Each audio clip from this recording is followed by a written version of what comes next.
ज्या काही टप्पे आपण ठरवले होते त्या प्रत्येक टप्प्याला मला असं वाटतं की अपेक्षेप्रमाणे खूप चांगल्या पद्धतीचं काम या ठिकाणी झालं आणि त्यातनं हे सगळं इव्हॉल्व होत गेलं आणि आज आपण बघितलं की जे काही लॉन्च आपण केलेले आहेत ते खूप चांगले आहेत. म्हणजे आता सर्व्हिस बुक पासनं तर एक थोडक्या शब्दात सांगायचं झालं तर एखादा कर्मचारी ज्यावेळेस आपला सिलेक्ट होतो त्याचं सिलेक्शनचं जे पत्र आहे त्या पत्रापासून तर तो रिटायरमेंट ज्यावेळेस घेतो तर रिटायर होत असताना त्याला जे काही द्यायचं आहे त्याचं पत्र किंवा त्याला जे काही त्या फॉर्मॅट मध्ये त्याला जे काही मिळणार आहे या सगळ्या गोष्टीचं एक अतिशय सीमलेस अशा प्रकारचं आर्किटेक्चर आपण तयार केलं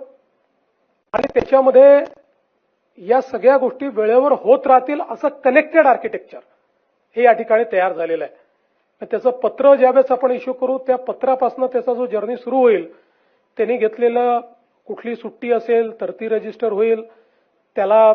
जे काही वेगवेगळ्या पद्धतीचे फायदे आहेत ते रजिस्टर होत जातील, त्याच्याकरता किंवा त्या केडरकरता घेतलेला जो निर्णय आहे तो होत राहील. हे सगळ्या गोष्टी ज्या आहेत आता नव्याने एंट्री करायची आवश्यकता नाहीये तर त्या सगळ्या गोष्टी ऑटोमॅटिक त्याच्या बुकवर एंटर होत जातील, ते बिल्डअप होत जाईल आणि केवळ त्याच्या जर्नी करता नाही तर आपल्या एकूण HR मॅनेजमेंट करता ही संपूर्ण व्यवस्था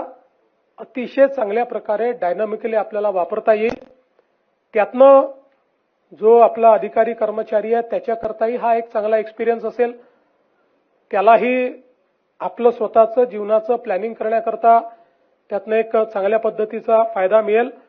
आणि एकूणच आपल्या प्रशासनाला गतिमान करण्याकरता ज्या गोष्टी करण्याची आवश्यकता आहे त्या सगळ्या गोष्टी या सगळ्या एक्सपिरियन्समुळे आपल्याला करता येतील.